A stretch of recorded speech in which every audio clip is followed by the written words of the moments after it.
நான் விழுந்தாலும் எழுந்திருப்பேன், நான் இருளிலே உட்கார்ந்தால் கர்த்தர் எனக்கு வெளிச்சமாயிருப்பார். சத்துரு எப்பொழுது சந்தோஷப்படுகிறான் அப்படின்னா, தேவ ஜனங்கள், தேவனுடைய பிள்ளைகள், இயேசுவை அறிந்தவர்கள், இயேசுவை ஏற்றுக்கொண்டவர்கள், ரட்சிக்கப்பட்டவர்கள் பாவத்தில் விடும் பொழுது சத்துரு சந்தோஷப்பட்டு சிரிக்கிறான்.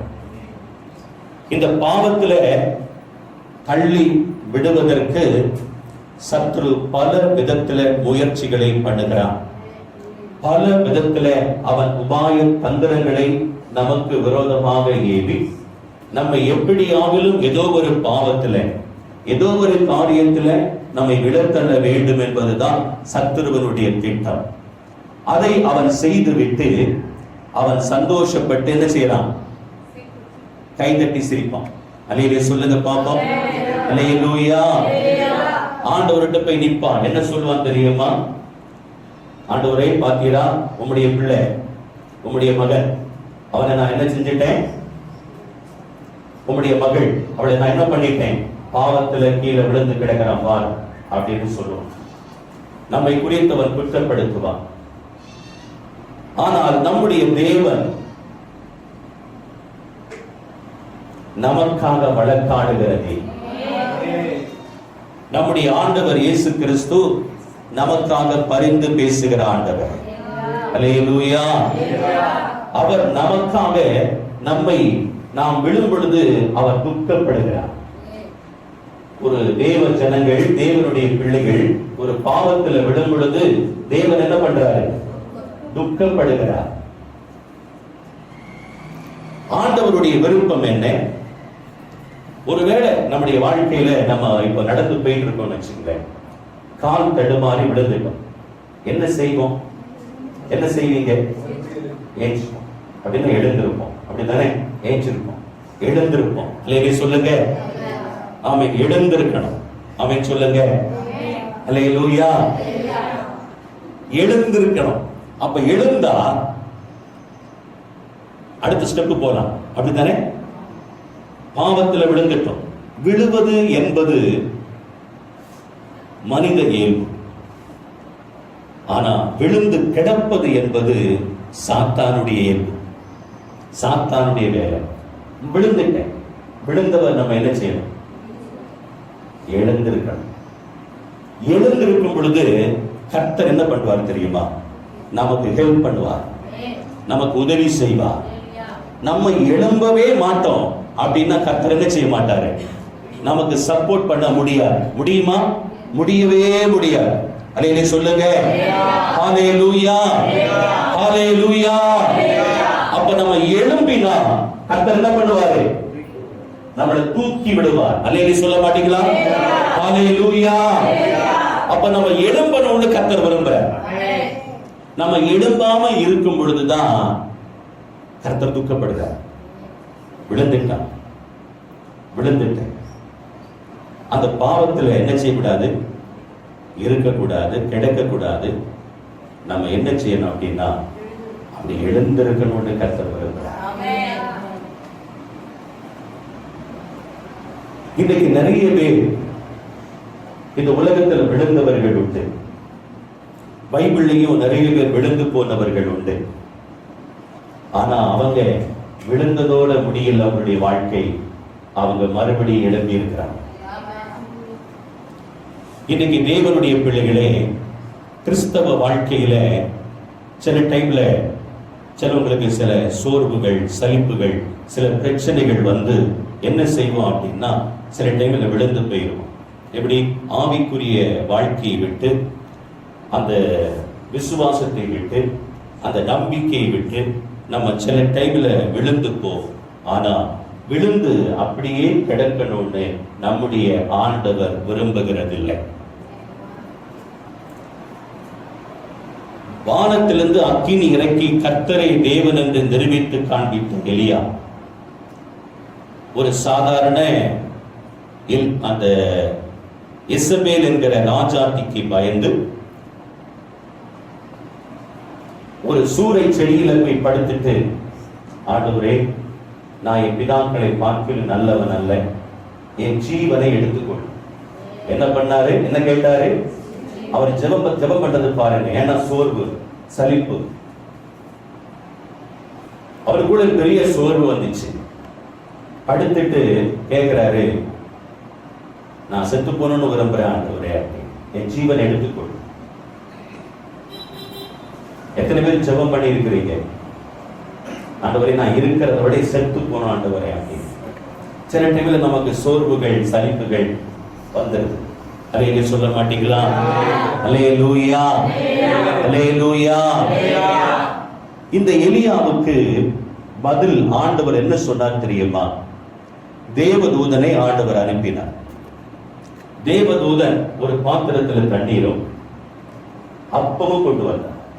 கொண்டு வந்து அவருடைய தலைமாட்டில வச்சுட்டு அவரை தட்டி எழுப்பி, நீ சாப்பிடு, நீ புசித்து குடித்து விட்டு நீ போ, நீ பண்ண வேண்டிய தூரம், போக வேண்டிய தூரம் வெகு தூரம் என்று சொன்னார். இவனை கொண்டு இன்னும் ஆண்டவர் செய்ய வேண்டிய வேலைகள் இன்னும் அநேக இருக்கிறது. இவன் செத்து போக வேண்டியவன் அல்ல, இன்னும் அநேக காரியங்கள் இருக்கிறது.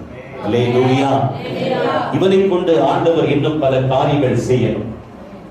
இந்த எலியா மறுபடி என்ன செய்தான் தெரியுமா? நீங்க பைபிள்ல படிக்கும் பொழுது வீட்டுல போய் படிங்க. 1 ராஜாக்களின் புஸ்தகம் 19ஆம் அதிகாரம் 4 முதல் உள்ள வசனங்களிலே தெளிவா எழுதப்பட்டிருக்கிறது. இவன் என்ன பண்ணா அப்படின்னா, எழும்பினா, புசித்து குடித்து விட்டு மறுபடியும் படுத்துட்டான். அல்லேலூயா. கரங்களை உயர்த்தி ஒரு அல்லேலூயா சொல்லுங்க. மறுபடியும் என்ன பண்ணிட்டான்? ஹலோ, என்ன பண்ணிட்டான்? மறுபடியும் படுத்துட்டான். மறுபடியும் படுத்த உடனே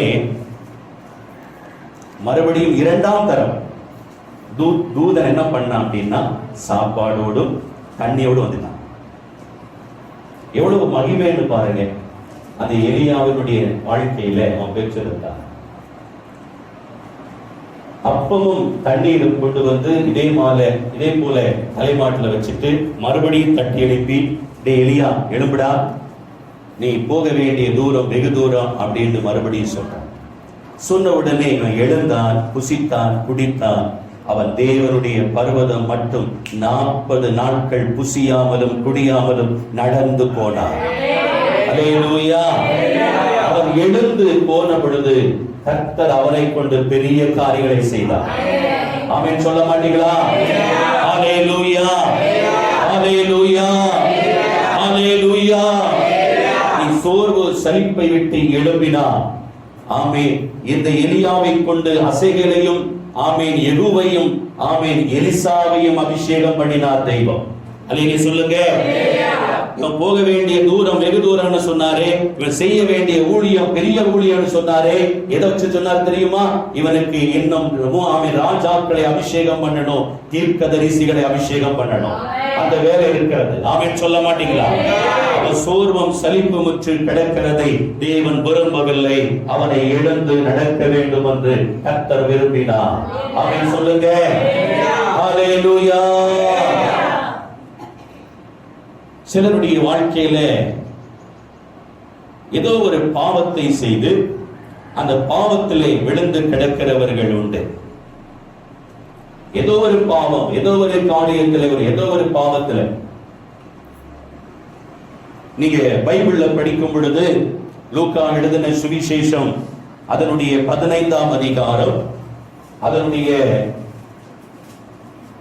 11ஆம் வசனம் முதல் வாசிக்கலாம்.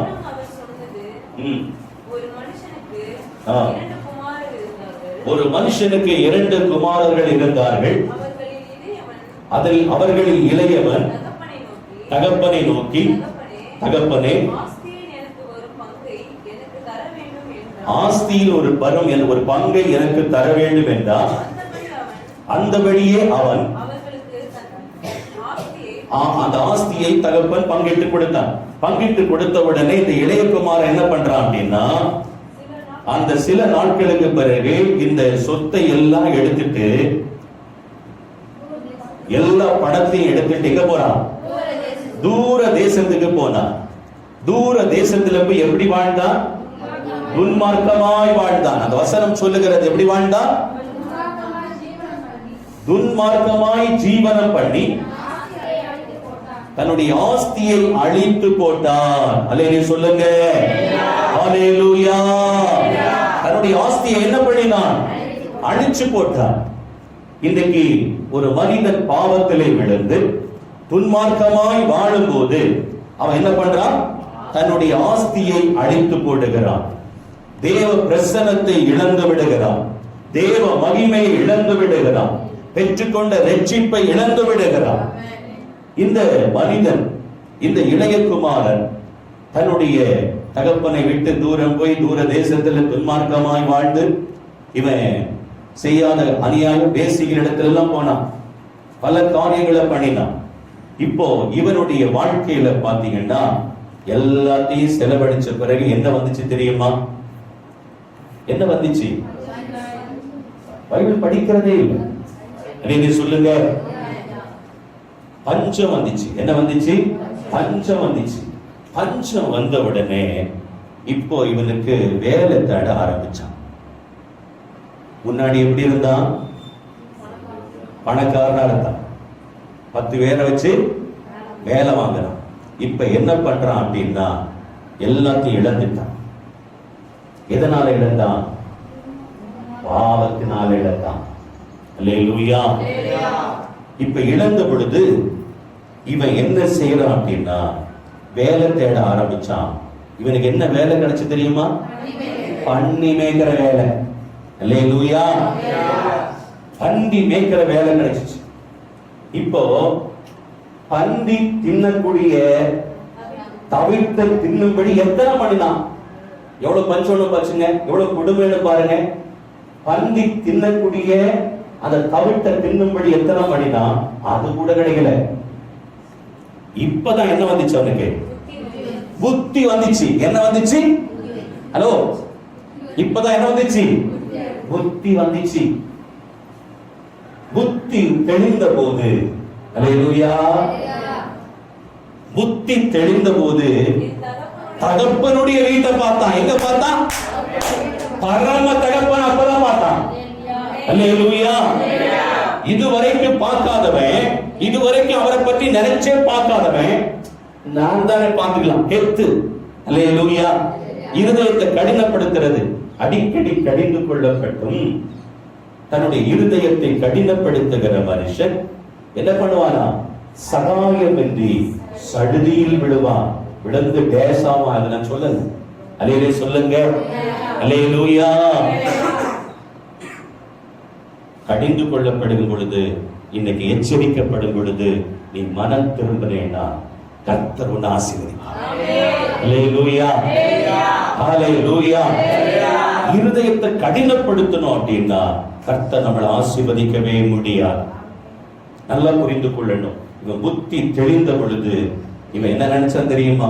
என் தகப்பனுடைய வீட்டிலே கூலிக்காரர்கள் எத்தனையோ பேர் 3 வேளையும் புசித்து குடித்து திருப்தியாக இருக்கிறார்களே, நானும் என் தகப்பனிடத்திற்கு போவேன் என்று சொன்னால் என் தகப்பன் என்னையும் வேலைக்காரர்கள் ஒருவனாக வச்சிருப்பார் இல்லையா?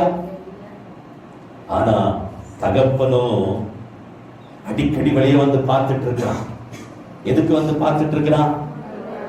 என் மகன் மாறானா? அல்லேலூயா. இப்போ ஒரு நாள் வந்து பார்க்கும் பொழுது என்ன நடக்குது அப்படின்னா, மகன் எப்படி வரான் தெரியுமா? இங்க ராஜ வஸ்திரத்தோடு போனவன். எப்படி போனா? ராஜ வஸ்திரத்தோடு போனவன், நல்ல ஆசீர்வாதங்களோடு போனவன். ஆமை கிழிஞ்சு போன கந்தல் ஆடையோடு, அழுக்கான ஆடையோடு, ஆமை பன்றியினுடைய கூட்டிலிருந்து எழுப்பி வாரான். அல்லேலூயா சொல்லுங்க. அல்லேலூயா. பன்றியோடு பன்றியாக படுத்து கிடந்தவருடைய நிலைமை எப்படி இருக்கு நினைச்சு பாருங்க. இப்போ வரும் பொழுது இவர் ரொம்ப பன்றி பயங்கர எப்படி இருப்பான்னு நமக்கு தெரியுதா? ஐயா, பயங்கரமான கேவலமா அழுக்கான ட்ரெஸ். இப்போ தூரத்திலிருந்து பார்த்த உடனே தகப்பன் சும்மா இருக்கலங்க, அதுதாங்க என்னுடைய ஆண்டவர். அல்லேலூயா. இவன் வருகிறதை கண்டவுடனே ஓடி போய் கட்டி அணைத்து முத்தம் கொடுத்து, அல்லேலூயா, ஒரு பாவி மனம் திரும்பினா அவனுக்கு ஆண்டவர் என்ன பண்ணுவார் தெரியுமா? கட்டி அணைச்சு முத்தம் கொடுத்து என் பிள்ளைன்னு சொல்லுவார். ஹல்லேலூயா.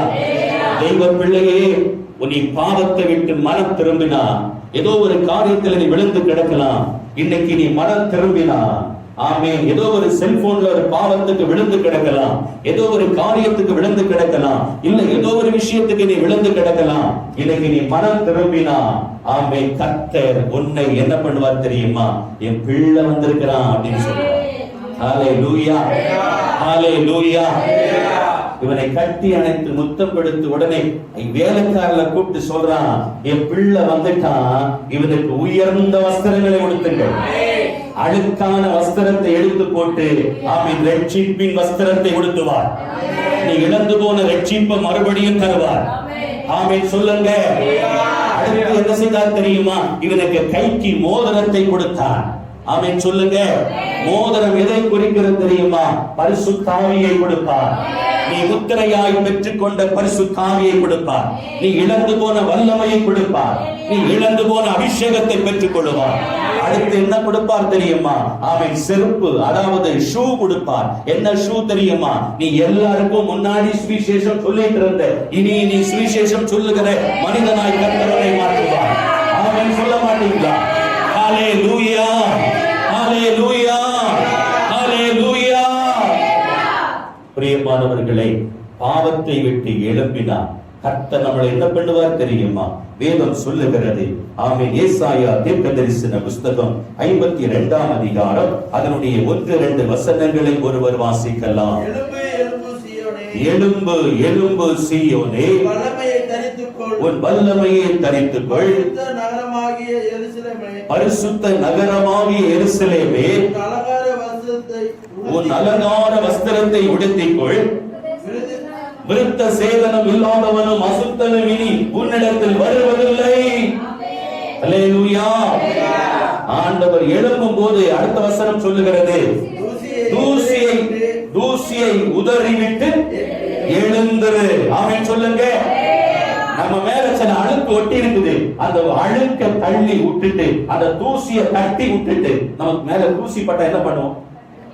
தட்டி விட்டுரும். இன்னைக்கு பாவத்தை எதை செஞ்சிருவோம்? தட்டி விட்டுட்டு இயேசுவை பார்ப்போம்.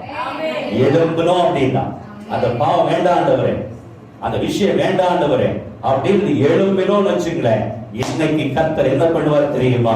உன்னை ஆண்டவர் ஆசீர்வதித்து ஆமென் மேன்மைப்படுத்துவார். ஹல்லேலூயா. நீ இழந்து போன சகலத்தை கர்த்தர் திரும்ப கொடுப்பார். சகல ஆசீர்வாதங்களை திரும்ப கொடுப்பார். சகல நன்மைகளை திரும்ப கொடுப்பார். சகல ஆசீர்வாதங்களுக்கு நீ சொந்தக்காரனா மாறிடுவே. ஆமென் சொல்ல மாட்டீங்களா? ஹல்லேலூயா. பாருங்கள், வேதம் சொல்லுகிறது, ஆமென், என் சத்துருவே எனக்கு விரோதமாய் சந்தோஷப்படாதே. நான் என்ன பண்ணுவேன்? விழுந்தாலும் எழுந்திருப்பேன். இன்னைக்கு தூசியை உதறிட்டு என்ன செய்யணும்? எழும்பணும். எந்த விஷயத்துல என்ன நிலைமையில விழுந்தா என்பதை நீ அறிந்து உணர்ந்து. ஒருவேளை நிறைய பேர் நினைப்பாங்க, நான் எந்த பாவம் செய்யலையே. உள்ளத்துல நீ தேவனை விட்டு விலகி இருப்ப. ஏதோ ஒரு காரியத்தில் பின்மாற்றமான இருதயம் உனக்கு வந்திருக்கும். ஜெபத்துல ஒரு சரியான ஸ்ட்ராங் இல்லாம இருப்பேன். ஆலயத்துக்கு உனக்கு தொடர்பு இல்லாம இருக்கும். வீட்டுல வந்து உட்கார்ந்து இருப்ப வேலை முடிச்சிட்டு, ஆனால் என்ன செய்ய மாட்டேன்? சர்ச்சுக்கு வர மாட்டேன். அந்த பழைய நிலைமையை விட்டு நீ விலகிட்ட. அதை இன்றைக்கு உணர்ந்து நீ தேவனோடு சேரும்படியாய் கர்த்தர் இன்றைக்கு உனக்கு ஒரு வாய்ப்பை கொடுக்கிறார். அல்லேலூயா. சிலவனுக்கு பாத்தீங்கன்னா ஜெபம் பண்ணாமலேயே, தேவனை தேடாமலேயே எல்லா ஆசீர்வாதம் மொத்தம் வந்து இறங்கணும். நான் சொல்றேன், நீ தேவனிடத்துல ஜெபம் பண்ணாதான் உனக்கு ஆசீர்வாதம். அல்லேலூயா. பாருங்கள், ஆமென். நம்ம சத்துருவை பார்த்து இன்னைக்கு சொல்லணும், என் சத்துருவை சந்தோஷப்படாதே, நான் விழுந்தாலும் விழுந்திருப்பேன். ஹல்லேலூயா, ஹல்லேலூயா. விழுந்தா எழுந்திருச்சோன்னு வச்சுங்களேன், நம்ம எழுந்திருந்தால் கர்த்தர் நம்மை தாங்குவார். சங்கீதம் 37 அதனுடைய 24ஆம் வசனத்தை படிங்க. சங்கீதம் 37 அதனுடைய 24ஆம் வசனம் படிங்க. 37 24ஆம் வசனம் சீக்கிரம். அவன் விழுந்தாலும் தள்ளுண்டு போவதில்லை, கர்த்தர் தமது கையினால் அவனை தாங்குவார். தாங்குகின்றார். நம்ம விழுந்தவன் எழுந்திருச்சான்னு வச்சுங்களேன், கர்த்தர் என்ன பண்ணுவாரு? தாங்கி பிடிப்பார், தாங்கி நடத்துவார். அல்லேலூயா. பாருங்கள், இன்னொரு வசனத்துல படிங்க. நீதிமொழிகள் 24ஆம் அதிகாரம் அதனுடைய 16ஆம் வசனத்தை படிங்க. நீதிமொழிகள் 24 அதனுடைய 16ஆம் வசனம். நீதிமான் 7 தரம் விழுந்தாலும் திரும்பவும் எழுந்திருப்பான், துன்மார்க்கரோ இடருண்டு கிடப்பார்கள். வேதம் சொல்லுகிறது, நீதிமான் 7 தரம் விழுந்தாலும் திரும்பவும் எழுந்திருப்பான். தேவனுடைய பிள்ளைகளுக்கு, நம்ம இயேசுவினுடைய இரத்தத்தினால் மீட்கப்பட்டவர்கள், இயேசுவினுடைய கிருபையினாலே நம்ம நீதிமானாய் மாற்றப்பட்டவர்கள், இயேசுவினுடைய வசனத்தினாலே நீதிமான்கள் ஆக்கப்பட்டுக் கொண்டிருக்கிறவர்கள். நம்ம விழுந்தோம் அப்படின்னா மறுபடியும் எழும்பினோம், திரும்பவும் எழுந்திருக்க தேவன் வல்லமையை தருவார். அல்லேலூயா. தேவன் கிருபையை தருவார், தேவன் இரக்கத்தை தருவார், தேவன் தம்முடைய பிரசன்னத்தை தருவார். அல்லேலூயா. இத தெரியாம நிறைய பேருடைய வாழ்க்கையில விழுந்து கிடக்கிறார்கள். இன்னைக்கு ஆமென், கர்த்தருடைய சமூகத்திலே நீ எழுந்திருந்தா கர்த்தர் உன்னை ஆசீர்வதிக்க போறார்.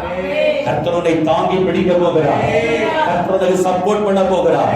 கர்த்தர் உனக்கு ஹெல்ப் பண்ண போகிறார். ஹalleluya. கரங்களை உயர்த்தி வலலிலே சொல்லுவோமா?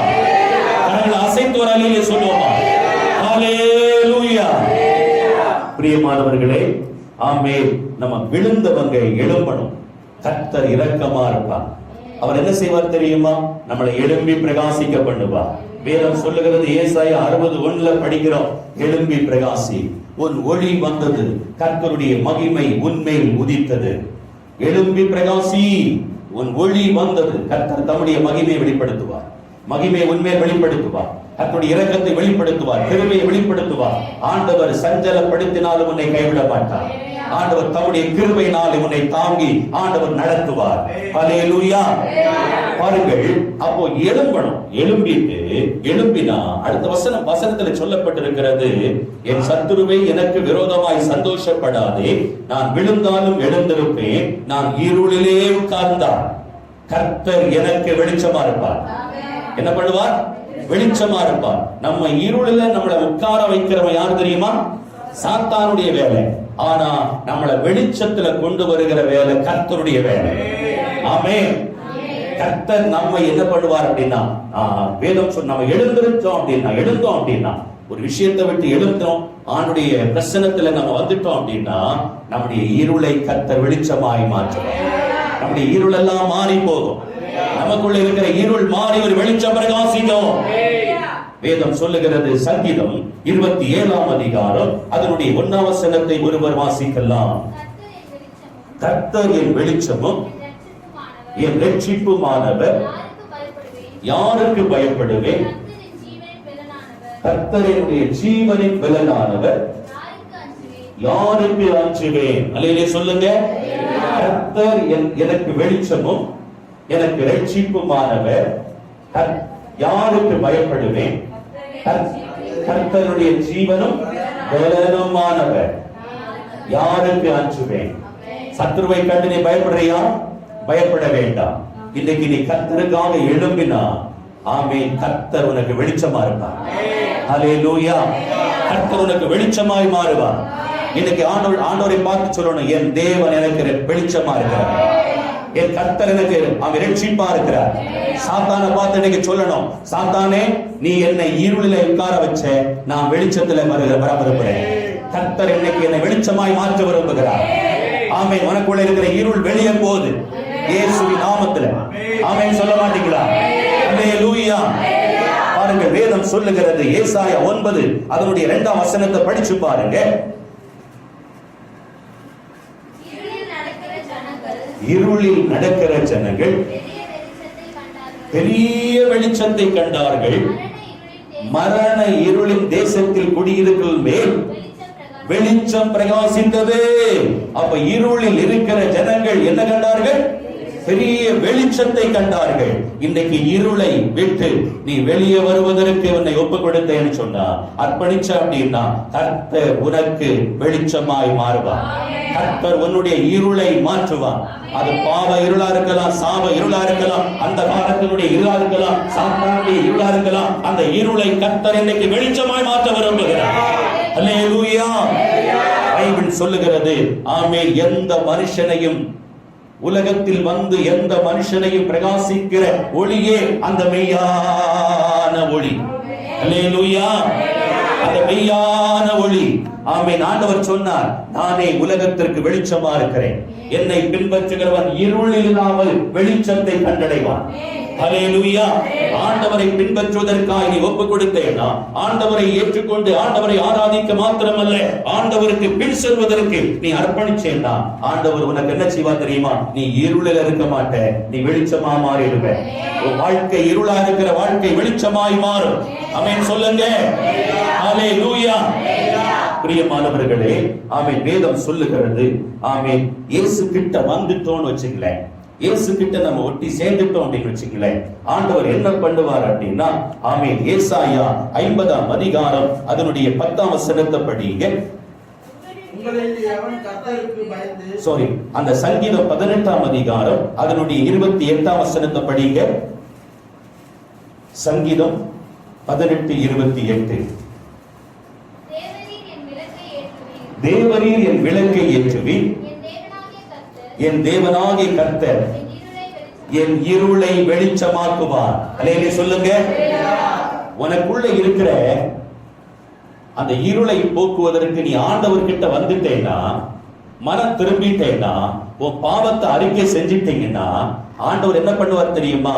நமக்குள்ளே இருக்கக்கூடிய, உனக்குள்ளே இருக்கக்கூடிய இருளை போக்குவதற்கு உனக்குள்ளே ஒரு விளக்கை ஏற்றி வைப்பார். உன்னுடைய வாழ்க்கையில ஒரு இருள் இருக்கிற இடத்துல இருள் மாறணும்னா என்ன பண்ணணும்? லெட்டர் கொடுப்பான். அல்லேலூயா. இருளை போன்னு சொன்ன போயிருமா? போகாது. என்ன பண்ணணும்? ஒரு விளக்கை ஏற்றி வைக்கணும். அல்லேலூயா. ஒரு லைட்டை ஒண்ணு போட்டுட்டோம்னு வச்சுக்கலேன், அந்த இருள் இருக்கிற இடத்துல தானாக மாறிடும். நம்முடைய வாழ்க்கையில சாத்தானுடைய இருள், பாவ இருள், சாப இருள், அந்தகார இருள் மாறணும் அப்படின்னா வெளிச்சம் வரணும். வெளிச்சம் யார் தெரியுமா? இயேசு கிறிஸ்து வெளிச்சமா இருக்கிறார். அவர் எப்படிப்பட்டவர்? வெளிச்சமா இருக்கிறார்.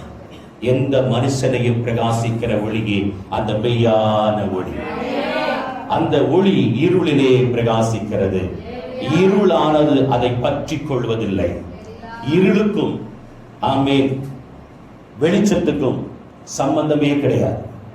இருளும் வெளிச்சமும் தனித்தனியாய் மாறிவிடும். ஆமென் சொல்லுங்க.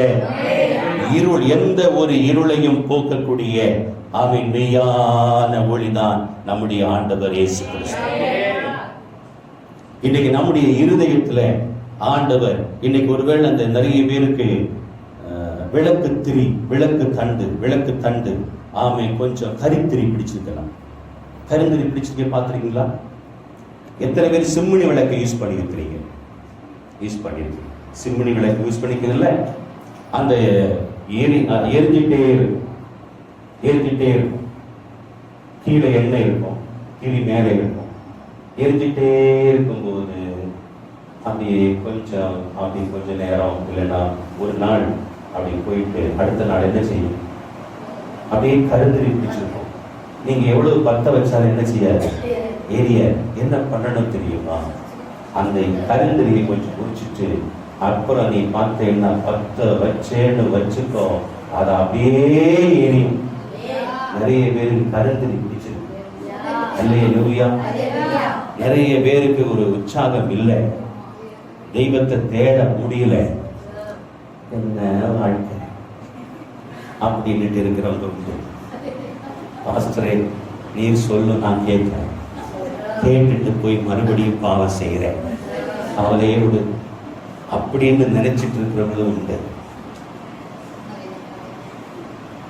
கருந்திரி பிடிச்சிருக்கு, இன்னைக்கு கருந்திரியை கொஞ்சம் உடைச்சு உன் வாழ்க்கையில இயேசு ஒரு விளக்கை ஏற்று. அந்த விளக்கு யார் தெரியுமா? இயேசுதான் விளக்கு. அல்லேலூயா. இயேசுதான் விளக்கு, இயேசுதான் வெளிச்சம். அந்த இயேசு நமக்குள்ள வந்துட்டா போதும். நிறைய பேர் இயேசுவை இறக்கி விட்டுட்டு வந்திருப்பீங்க. அல்லேலூயா. இறக்கி விட்டுட்டு வந்திருப்பீங்க. ஒரு முன்னாடி